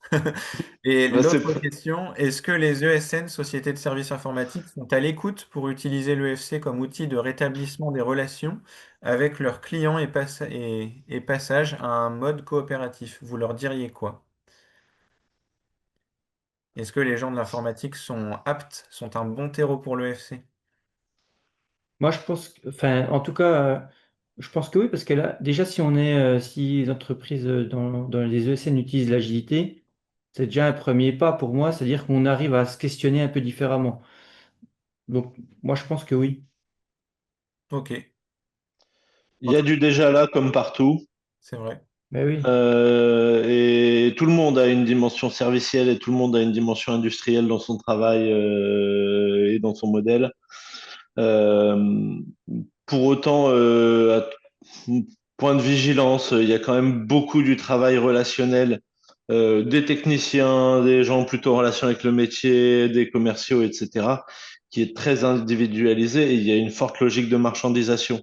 Donc, je sais pas en fait, c'est du cas par cas et les ESN en soi, je sais pas si le modèle permet ça. Après, selon les entreprises et les dirigeants et les salariés, on va trouver des contextes qui permettent de bouger un peu plus. Hmm. De manière synthétique, pour finir, les écueils, est-ce que vous auriez, par rapport à tout ce qui vient de s'être dit, de manière assez positive, ça fait rêver tout ce que vous venez de nous dire, est-ce qu'il y a quand même quelques embûches à avertir? Donc, moi, effectivement, c'est de faire attention à ce que le cadre soit bien compris. Parce que j'ai eu voilà, avec un partenaire, on était parti ben, tout feu, tout flamme, etc. Et puis, euh, au bout d'un moment, j'étais pas revenu sur le cadre parce que pour moi, il était acquis. Et, euh, et on a enfin, il commençait petit à petit à me ramener dans le modèle dominant au fur et à mesure du temps. Et donc, voilà, on a dû faire à un moment donné un petit stop. Il faut qu'on se réaligne. Et donc, c'est plutôt ça, moi, ce que je dirais, en tout cas dans les écueils que j'ai, c'est que c'est toujours pragmatique et tout le monde dit OK, ouais, on comprend bien, c'est facile, etc. Donc ça, c'est la première chose. Et donc nous, enfin, il y a toujours un effort en fait à se mettre dedans. Et donc ça va bien. Tant qu'on l'a en tête, et puis petit à petit, dans le temps, voilà, ça peut s'atténuer. Et je dirais d'être vigilant dans l'accompagnement que l'on a, à toujours garder, en tout cas, toujours à faire des petits rappels, des petits points comme ça d'acculturation. Voilà, c'est ce que je dirais, de garder voilà, la relation dans le temps. La logique servicielle n'est pas un long fleuve tranquille. Anthony, c'est la même chose pour toi? Les écueils, il y a forcément des points communs et des symptômes différents. Maintenant, les écueils qu'on a rencontrés dans la trajectoire IT Jeunesse, euh, il y a un premier truc. Quand on a basculé du modèle financier, un modèle d'affaires, apporteur d'affaires, vers le modèle plus contributif, il y a des gens dans le collectif historique depuis le début qu'on a perdu. La logique de prestation leur va bien, le modèle tout à fait classique, ils vivent bien dedans, il n'y a pas de problème, il n'y a pas de, le réel frotte pas. Pourquoi s'engager à un tel niveau d'effort collectif et de copilotage et de sécurisation du travail pour produire certains effets si tout va bien dans le mode classique. Donc il y a des gens, en fait, quand on a d'abord questionné la proposition de valeur il y a au séminaire 2023, séminaire 2024, on est venu sur ce sujet du modèle d'affaires et le collectif, on va dire, s'est recentré. Par contre, on va beaucoup plus loin dans l'évolution du modèle et dans les accompagnements, des gens qui sont plus engagés, peut-être moins de personnes, mais avec des personnes plus engagées. Donc, est-ce que c'est un vrai écueil quand on entend ça? Je me questionne, mais voilà. Euh, Après, il y a effectivement, dans cette manière de faire collectif, du point de vue de la posture et du travail d'animation aussi, il y a un écueil de se dire, bah, de réduire les choses, si vous voulez, au nombre de participants dans les dispositifs. Et au début, mine de rien, le mode de pensée évoluant, bah, on se rend compte que ça se produit. Et en fait, c'est pas grave quand on arrive à le faire dans la durée. Et qu'il y ait des gens qui sont présents, pas présents, je l'ai un peu dit tout à l'heure. Mais il y a un écueil du point de vue de aussi faire évoluer son mode de pensée par rapport à ce qu'on vit Hmm. en tant que dirigeant et apprendre à interpréter les indices, parce que toute cette histoire de trajectoire EFC, dynamique de nouveaux modèles, etc., euh, c'est loin d'être très quantifiable. Et donc, l'habitude de piloter ça aussi et la prise de marque dans le pilotage par des indices et des faisceaux d'indices de qu'est-ce que ça nous dit en fait cette adhésion, qu'est-ce que ça nous dit ces nouvelles pratiques au sein du collectif, etc. Hmm. Donc, Merci Anthony. un écueil en termes de, je vois deux écueils, un écueil en termes d'engagement des gens qui sont restés dans une logique classique, à qui ça va bien, et c'est pas un problème. On reste en très bon terme avec ces gens-là, c'est encore des copains, et puis on se voit, mais pas au sein du collectif. Et puis un écueil de faire évoluer aussi le mode de pensée de l'animateur, des dirigeants, au regard de ce qu'ils vivent et pas rester sur ses anciens repères. Et donc c'est beaucoup une question de forger rapidement des nouveaux repères quand les anciens repères professionnels s'effondrent. Mais pas que les tiens, les leurs aussi. Non, tout le Ouais, monde. ouais. Ouais, ouais. Du coup, la coopération, ça s'infuse. C'est pas juste une affaire propre dans nos métiers. Alors, il reste un petit temps de synthèse avant de passer aussi aux informations sur ce qui se passe dans les clubs, je vais me permettre du coup de conclure ici, sauf s'il y a une grande frustration, s'il y a un mot que vous... Ah bah voilà, il y en a un. Et là, juste là, j'aime pas finir sur une touche négative. C'est juste pour dire que pour moi, en fait, le FC et ce travail-là m'a permis en fait de travailler la liberté et de me dire, en gros, contractuellement parlant, on peut faire ce qu'on veut et on est dans l'entreprise et on peut entreprendre comme on veut. Et c'est ça que ça m'a ramené aussi, c'est de la liberté on a le droit de faire ce qu'on veut et comment on le veut et avec qui on veut. Voilà. Super. Merci. Mais c'est vrai que c'est très vrai chez beaucoup d'adhérents dans tous les clubs. Il y a ce truc-là de se dire il y a beaucoup de biais culturels en fait. On fait un devis comme ça parce que tout le monde a toujours fait comme ça et donc je devrais faire comme ça. Bah non, il n'y a pas une loi qui nous dit qu'il faut deviser avant et rien discuter ensuite. C'est Euh, une convention. Remettons en question les conventions. ouais, tout à fait. Et pas que En ça. question, hein, ça ne veut pas dire qu'on a des conventions au contraire pour faire autrement, hein, et des règles toutes faites, hein. Tout à fait. Alors je me permets d'ouvrir le petit temps de synthèse. Je vais être succinct. Je me permets aussi de partager mon écran du coup. Hop, hop, tac, tac, tac. Donc c'était un iceberg pour ne pas changer. Dans la partie émergée, celle qu'on voit, celle que les gens voient, celle qui est admise culturellement d'ailleurs, le développement d'un outil numérique. On peut rajouter responsable. Sauf que ça ne dit pas tout ce que ça demande. Et ce que ça demande, on en a discuté pendant une grosse heure et demie, ça demande beaucoup de choses. Ça demande déjà l'investigation des usages. Euh, ok, le numérique, mais pourquoi faire? C'est d'ailleurs on peut définir le FC de cette manière. L'économie de la fonctionnalité, derrière fonctionnalité, entendez pourquoi faire. Un outil numérique, pourquoi faire? Et la coopération, l'économie de la fonctionnalité et de la coopération, coopération, entendez bonnes conditions. C'est quoi les bonnes conditions pour faire un outil numérique qui est utile? Bah, ça suppose l'investigation des usages, ça suppose du coup des temps de réflexivité. Alors la réflexivité, on peut la définir par la relecture collective de nos expériences vécues à titre de professionnalisation collective. C'est-à-dire, bon bah voilà, monsieur le client, ça fait un mois que je vous accompagne sur votre projet numérique. Qu'est-ce qui s'est passé? Qu'est-ce que ça a demandé pour moi? Qu'est-ce que ça a demandé pour vous? Qu'est-ce que ça a produit? Non pas en termes de prescrit, ce qui était a priori noté dans le cahier des charges, mais qu'est-ce qui s'est réellement vécu à travers l'accompagnement, à travers la mise en place des premières étapes, etc.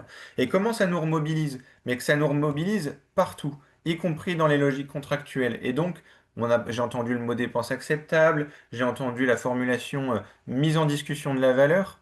Et donc, ça nécessite des espaces de réflexivité, des vrais temps de réflexivité. Et ce temps de réflexivité, il se pose notamment dans le temps de la relation de service. Quand on accompagne, bah, c'est autre chose que la prestation. La prestation, d'ailleurs, ça m'a toujours fait rire. Une anecdote qui me vient, c'est que j'entendais une fois en rendez-vous quelqu'un qui insistait beaucoup sur le mot prestation et je me suis dit, mais qu'est-ce qui se passe? Est-ce que cette personne va faire un spectacle? Est-ce qu'elle va monter sur scène? Est-ce que je dois applaudir? Une prestation, c'est vraiment très ancré dans le prescrit, bah voilà, moi je vais faire ça. Et puis ça va répondre à votre besoin. L'accompagnement, on déconstruit tous les présupposés. Et ce temps de la relation de service, il est différent de la transaction où on se dit, bon bah voilà, tu as besoin d'un outil numérique, je te fais un outil numérique, regarde comme c'est moi le plus fort pour construire ton outil numérique parce que je vais faire ci et ça. Il n'y a pas de besoin. Enfin, le besoin, on ne le connaît pas dans le FC. On l'investigue, pour reprendre le mot que j'avais construit au début, que j'avais introduit au début. Et donc, il y a l'animation des systèmes d'acteurs. J'entends par là, dans cette partie immergée de l'iceberg, que ça relève pas que du commanditaire qui dit, bon bah voilà, j'ai besoin de ci. Ça relève surtout de tout un tas d'acteurs qui sont dans le travail, qui sont concernés par l'outil numérique, dont l'outil numérique va bousculer leur travail très directement, dont les bénéficiaires vont être à devoir concerter. Et donc, ça relève d'un vrai travail d'animation, qui est vraiment, encore une fois, très différent du travail de prestation, où on est dans un rapport très direct. Monsieur le prestataire, l'offre, la demande, le marché, j'ai la solution. Et donc, ça demande encore une fois de mettre en discussion de la valeur. Petit aparté, s'il y en a qui veulent définir autour d'eux, à table ou à vos collègues, ce que c'est que le FC, ça résume très bien, hein. Le FC, c'est la mise en discussion de la valeur. Après, comment on fait? Bah, il y a mille et une façons de mettre en discussion de la valeur, de le valoriser, de le faire valoir, de dire ce qu'il y a derrière ce mot valeur. C'est pas uniquement un livrable, c'est aussi des effets utiles, principalement, en tout cas nous dans notre logique. Donc c'est ça, le FC, c'est la mise en discussion de la valeur. Grégory et Anthony nous ont démontré comment eux ont mis en discussion la valeur du numérique. Et pour finir, ça c'est quelque chose que Anthony m'a rabâché au moment où on a préparé un petit peu ce temps ensemble, conquérir des marges de manœuvre. Bah, c'est vrai qu'en fait, on a beaucoup aujourd'hui parlé des producteurs de solutions numériques. Grégory en est un, Anthony en connaît plein, il anime un réseau, une communauté avec eux. C'est eux, en fait, qui sont capables de pouvoir injecter du responsable dans le numérique. C'est pas qu'une histoire de pratique, et puis les gens, ils vont s'engager parce qu'on leur a dit de trier leurs papiers, et de trier leurs mails plutôt. Ça marche pas comme ça. Ça marche parce que nos modèles économiques sont favorables pour bouger les lignes de nos pratiques, de nos outils. Et donc, décaler le cadre, c'est quelque chose dont on doit se permettre, dont Anthony et Grégory se permettent, décaler le cadre de travail pour pouvoir avoir ces marges de manœuvre et se dire, oula, ok, ton cahier des charges, il me dit de faire ça, je sais pas s'il faut faire ça. On va d'abord rediscuter des réels enjeux, des réelles bonnes conditions, encore une fois. Et ce qui fait pour finir là que dans mon schéma de l'iceberg, j'ai mis tout au fond le mot prestation. Parce que le mot prestation, il coule, on veut plus en entendre parler. Et c'est un peu caricatural, mais je trouve que c'est une bonne conclusion.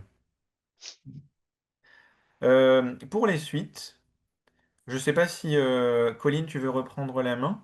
Il y a plusieurs rendez-vous que je connais pas, donc d'ailleurs, ce serait bien que tu reprennes la main.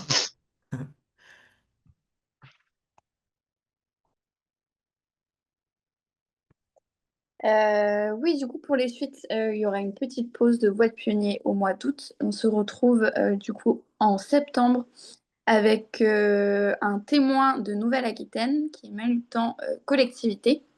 Et ensuite, on aura deux témoins de la région Centre-Val de Loire qui, eux, se sont pas encore lancés dans une trajectoire EFC, mais qui ont beaucoup de déjà là, donc qui montrent aussi que bah, on peut faire des choses et qu'on n'a pas forcément encore mis les mots dessus, mais qu'on peut déjà faire des choses. Et en fin d'année, on aura une entreprise plutôt grand groupe d'Auvergne-Rhône-Alpes. Vous avez aussi accès au replay, que ce soit sur YouTube et en podcast, avec d'autres entreprises qui viennent creuser ces sujets-là, notamment le sujet de la coopération. J'ai vu que Céline avait poké Opaline dans les commentaires, qui est un très bel exemple et qui était notre dernier témoin avant ce rendez-vous-là. Et puis beaucoup d'autres aussi témoins qui viennent aussi parler du sujet du numérique. Donc, n'hésitez pas à aller vous y référer. Si tu peux passer à la slide suivante. Et puis après, vous avez aussi des actualités du réseau. Il y a beaucoup d'animations qui sont proposées par vos clubs dans les différentes régions. Vous recevrez toutes les informations par mail, donc je ne vais pas rentrer dans les détails. Mais si vous voulez un peu creuser ces sujets-là, n'hésitez pas à vous rapprocher de votre club local à travers des ateliers ou un échange en direct avec les animateurs de votre club. Voilà, donc on va conclure ce rendez-vous de juillet. On vous souhaite un bel été. Vous pouvez rallumer vos caméras. Je crois que c'est Colline, on bon. peut peut-être mettre un focus sur les universités avec les inscriptions qui ont été lancées, je crois, hier. Oui, en Donc, vous effet. retrouvez les infos sur le site, sur la page LinkedIn. Et puis, si vous les trouvez pas, faites-nous signe dans le chat ou par mail.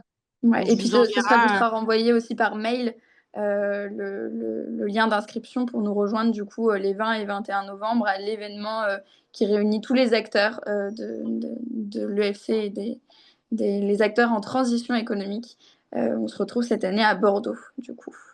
Et je crois que Sébastien a rebondi puisque c'est l'organisateur avec le En lien dans effet. le chat. Donc, diffusez autour de vous. Et Elodie aussi, vous allez voir. Vous Ne avez vous le lien inscrivez plein pas de sur fois. tous les liens.